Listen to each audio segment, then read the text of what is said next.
It's 9:15 on a Wednesday morning, and Priya is sitting in a beige conference room signing her name 11 times in a row without reading a single page. Because the HR rep, a guy named Kevin who started 2 weeks before her, is tapping his pen and saying, "You can always change this later," about a form that will quietly run her retirement for the next 6 years. She signs.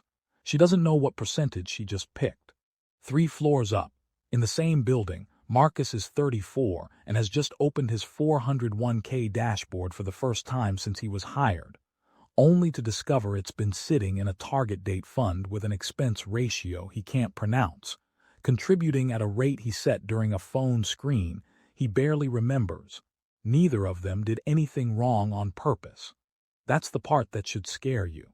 My name is Horizon, and today we're going through the handful of decisions, most of them made by accident, some made for you by a stranger in HR, that quietly got a 401k over a working lifetime. Not the dramatic mistakes, not the ones that make headlines, the boring ones, the ones sitting in your account right now while you read this sentence. Let's start with the one that costs the most and gets talked about the least, leaving free money on the table. The average employer match sits around 4 to 5% of salary, and if you're contributing below that threshold, you are not being frugal, you are declining a guaranteed risk-free return.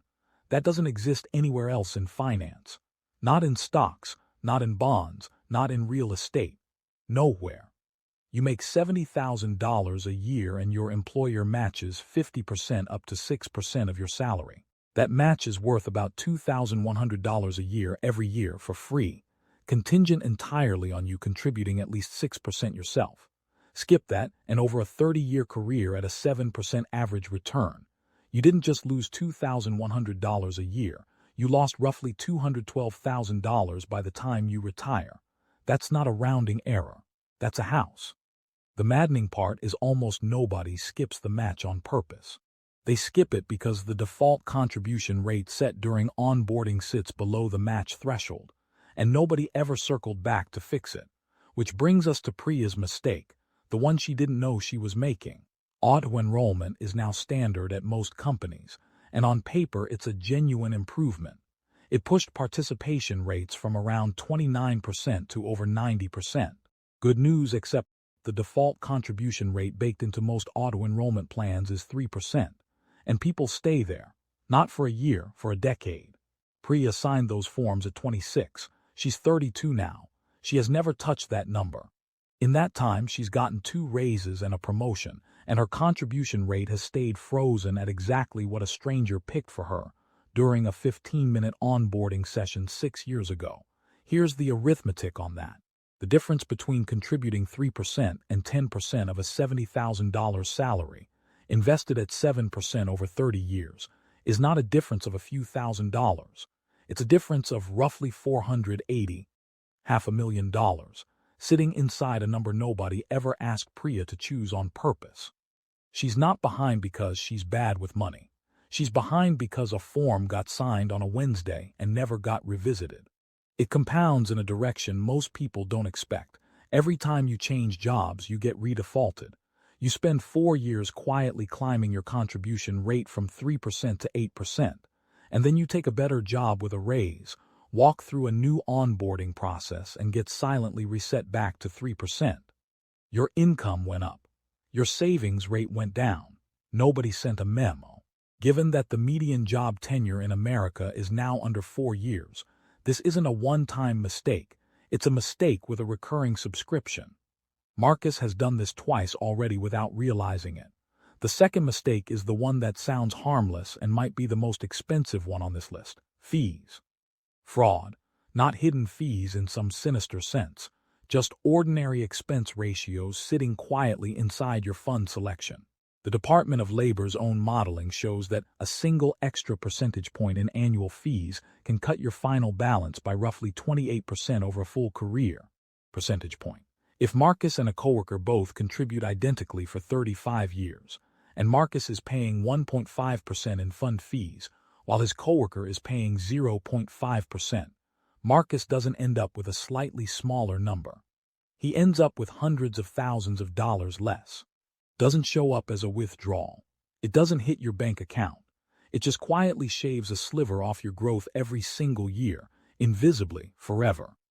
Third mistake is the cash out, and this is the one that turns a retirement account into a temporary savings account without anyone quite deciding that's what happened. Roughly a third of participants cash out their entire 401k when they leave a job, rather than rolling it over.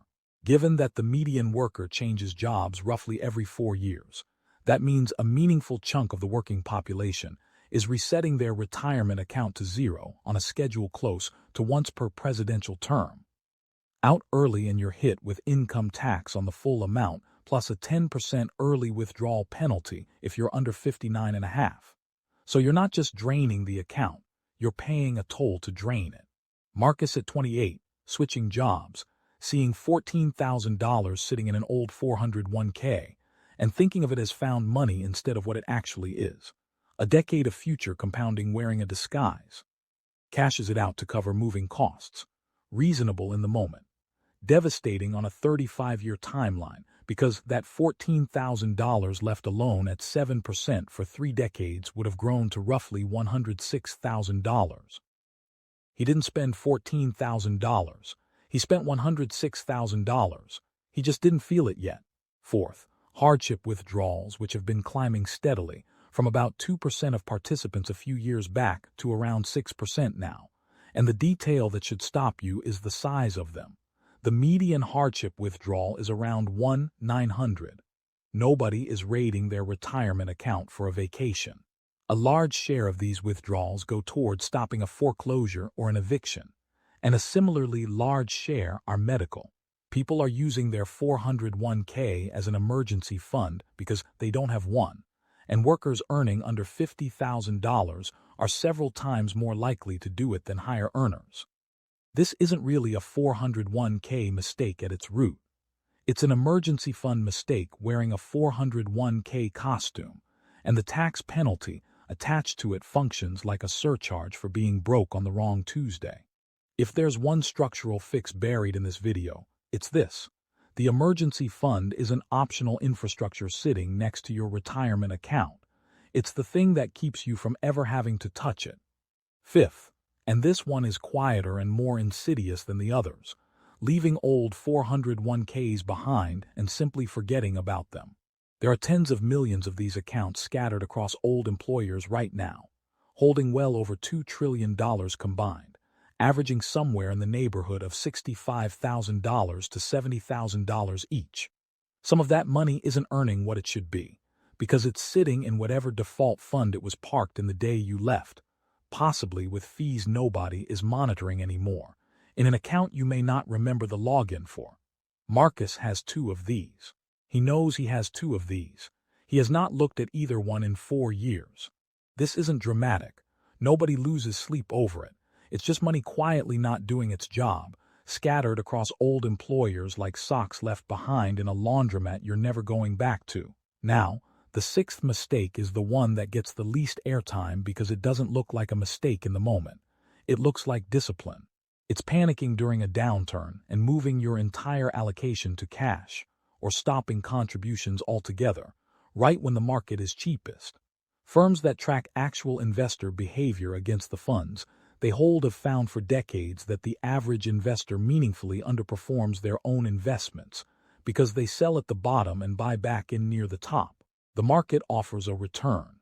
Your nervous system negotiates you down from it.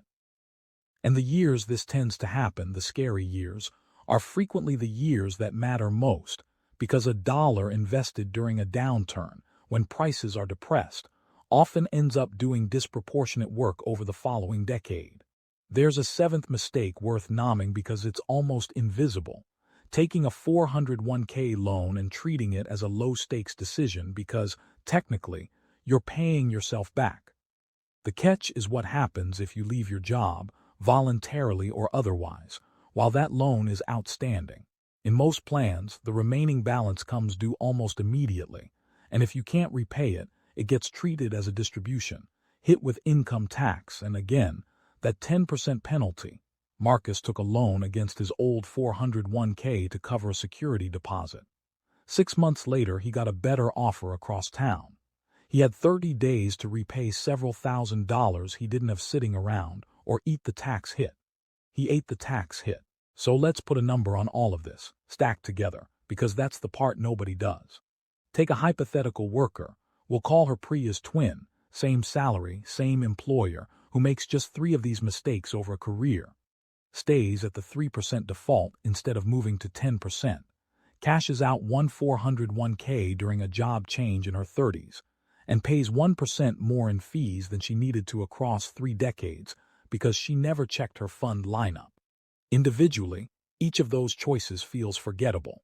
Stacked together and run through compounding over a 35-year career, the difference between that version of her and a version who fixed all 3 isn't a difference of tens of thousands of dollars. It's closer to $700,000 to $900, depending on the exact numbers you plug in. Not because she was careless.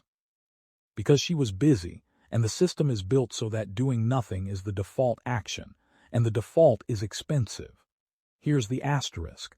Because I promised I'd give you one of these, and I'm not going to let this turn into a lecture about willpower. None of the 5 mistakes above are primarily about discipline. The auto-enrollment default isn't a discipline problem. It's a design choice made by a benefits administrator you'll likely never meet. The fee drag isn't a discipline problem, it's an information problem.